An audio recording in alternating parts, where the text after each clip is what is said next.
Good morning, good afternoon, and good evening, people of the world, depending on your area of location.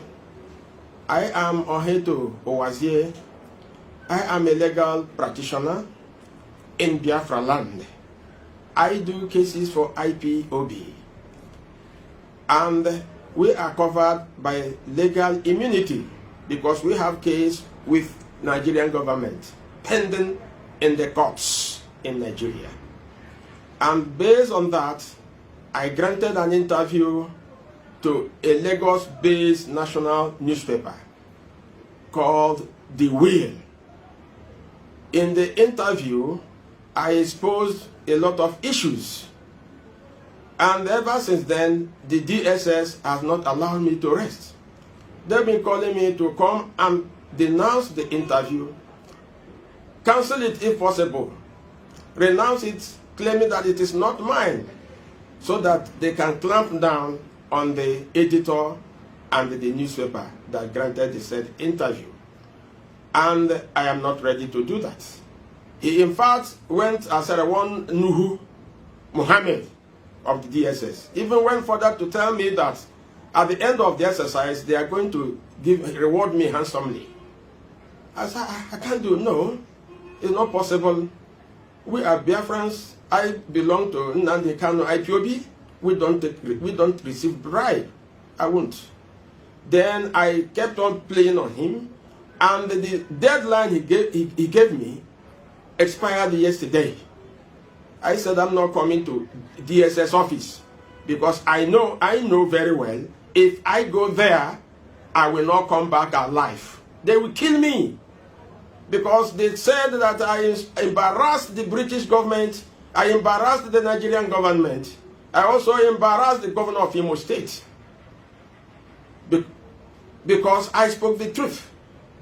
Yes, he said I insulted the British government, and I'm here to stand on my words. What I said are life. I'm not going to retract it.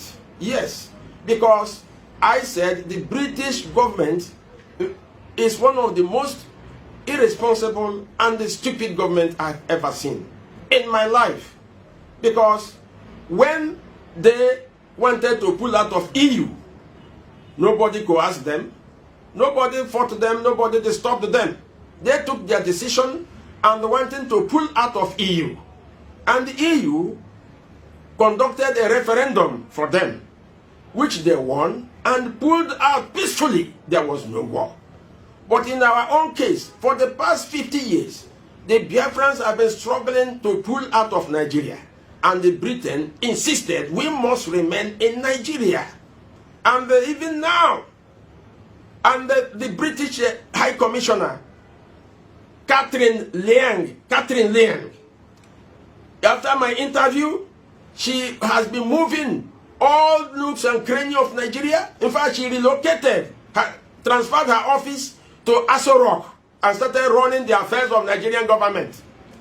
In fact, recently she has been moving the whole Biafra land, meeting with all our corrupt politicians and corrupt businessmen, trying to persuade them to frustrate Nnamdi Kanu's effort, try to frustrate restoration of Biafra, that we must remain in Nigeria. And we are saying no.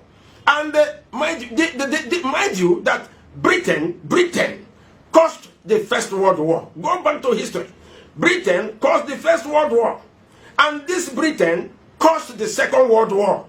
And this Britain wants to cause another Third World War in the Biafran case. And I'm appealing, crying to the world not to allow this. All democratic world should rise up. The conscience of the world should rise up against this evil that they want to perpetrate. Already, this Catherine Liang, the British High Commissioner, she has had a meeting with the Inspector General of Police, detailing them to kill all IPOB members, which they have carried out recently. If you go to the mortuary in Federal Medical Center, it's filled up with youths. Thousands of youths have been gunned down by police and the military. Go to the mortuary at Aladema, filled up with corpses of young boys, young Igbo boys. The one at Obonguru, filled up with young Igbo boys shot. And now, they are now carrying, when they shoot, they carry the corpses. When they shoot, they carry the corpses.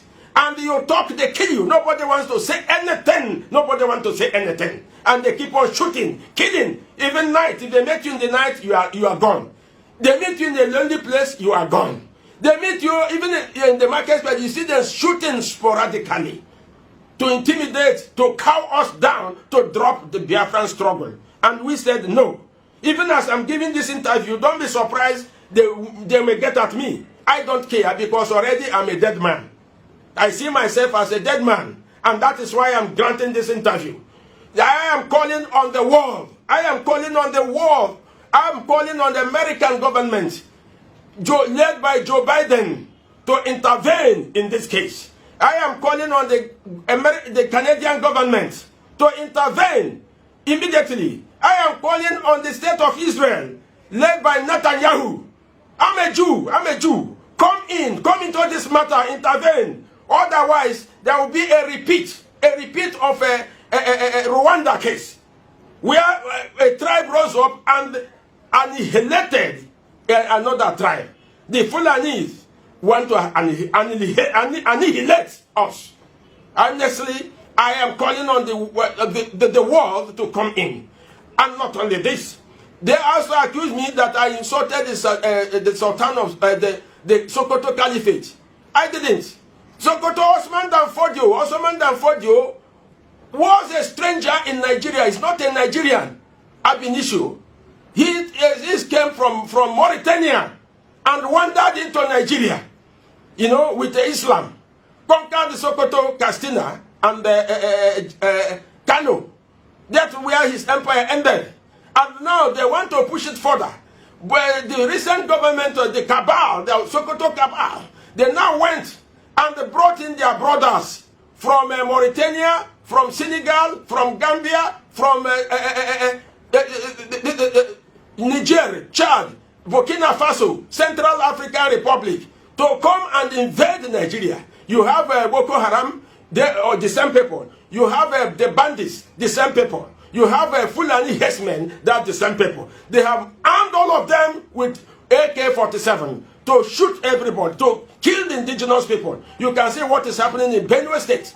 They have eliminated almost all the youth in that place. Even in Kogi State, the same thing. In the West, in Yoruba land, the same thing. And even here in Africa, they are now using the soldiers to deal with us, so that thereafter, the invaders will now come in and the conquest will be complete. We are calling on the world, the civilized world, the conscience of the world, to come and rescue Biafra. This battle is much. This battle is much. They have the backing of the Arabs, backing them, giving them arms and giving them money to destroy us. I am calling on the world to rise up. And mind you, I am not going to answer DSS. I will not. I will not, because if I do, I will be a dead person. So the world, don't allow them to kill me. My interview stands. And besides, the British government, don't allow the British government to cause another third world war for the world. Thank you very much. God bless you all.